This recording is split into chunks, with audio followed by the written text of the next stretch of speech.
Welcome, fellow YouTube traveler. My name is Danny DQ, and this is Unscripted. In this pilot episode of my WWE channel, I'm going to be talking about Monday Night Raw, sharing my opinions and my review. Let's get into it. So we saw the show open up with a promo, a confrontation between Seth freaking Rollins and the World Heavyweight Champion, Gunther.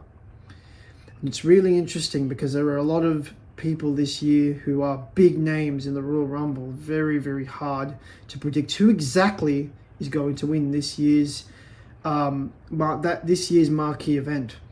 We saw Logan Paul interrupt Gunther and Seth Rollins, and honestly, I thought the promo he delivered above the boos was excellent. And if he keeps working with that heel energy, I'm sure it'll be very interesting to see what he does in the future. And in the Royal Rumble, maybe we'll get another Ricochet spot happening there. The first match on the card was actually a tag team title match. We had the War Raiders, defending champions, against the Judgment Day. And there was a part in the match where JD McDonough did a bit of a moonsault and smacked his head really hard on the commentary table, and Michael Cole made a statement that he might be one of the toughest athletes alive. I did not think he was getting back up after that, and I'm sure many fans felt the same. So it was really brave to see him come back up and do that. It was awesome. We then saw Xavier Woods in a singles match against Rey Mysterio, and we saw Rey go over. It was really interesting. They actually had, because Xavier Woods is from Atlanta, Georgia, where the Raw episode aired from. The 27th of January, Monday Night Raw, aired from this week. And they revealed the New Day Sucks t-shirts, which sort of led to Rey winning the match. I thought that was a really cool way of sort of continuing in that story. And I'm very interested to see where this heel New Day is sort of heading. I feel like maybe Big E returns at the Royal Rumble, maybe eliminates both of them or one of them, but that's a very long shot prediction. We then saw Liv and Raquel beat the reigning and defending WWE Women's Tag Team Champions, so maybe that sets them up for a match at the Royal Rumble where maybe they go over, and then I feel like we're going to have a Bianca Belair and Jade Cargill rivalry somewhere down the line, which I think will be a very, very excellent matchup, definitely. We then saw Drew McIntyre versus Sami Zayn for the 11th time, and I really thought Sami Zayn was going to go over here. I thought the blood in this matchup was sort of interesting. I thought his selling in this match was absolutely excellent, especially when he was like falling down the ropes. It was really good. And before this, we saw Paul Heyman cut an excellent promo. I mean, only Paul Heyman, right, can put over a video game. Like, let's be honest.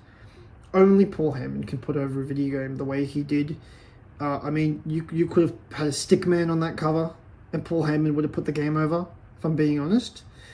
So that was really, really entertaining, really cool. And I thought that the way they ended Monday Night Raw this week was really interesting, because it's not easy ending a show, especially Monday Night Raw, with a promo.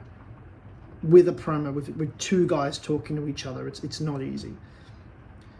But you've got two major stars here. You've got CM Punk, and you've got the American Nightmare Cody Rhodes, the WWE Champion, and CM Punk. The guy that we all think and feel is going to win the Royal Rumble this year, and the current champion that dethroned Roman Reigns, who held the belt for nearly 4 years. It takes two guys like this, two industry professionals at the top of their game, to know that you can end a Monday Night Raw like this.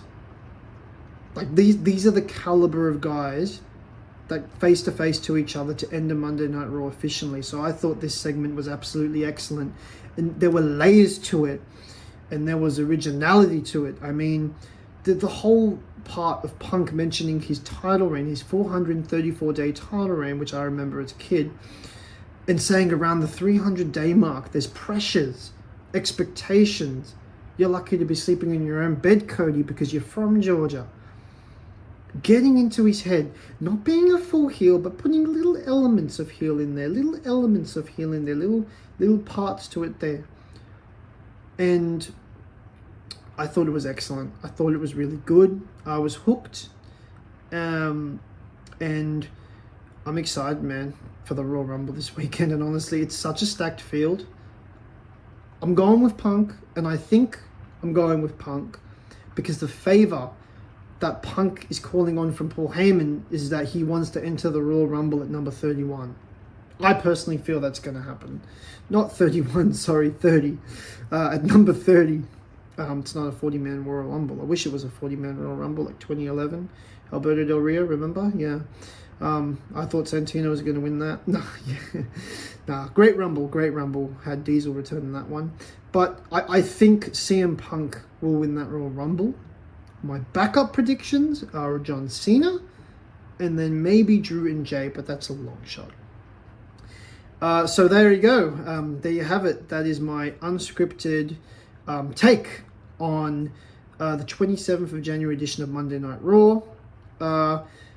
Looking forward to talking about SmackDown and talking about this Saturday's Royal Rumble. Hope you all enjoy SmackDown and Royal Rumble this week, and I hope you've enjoyed this episode, and I hope you check back in soon.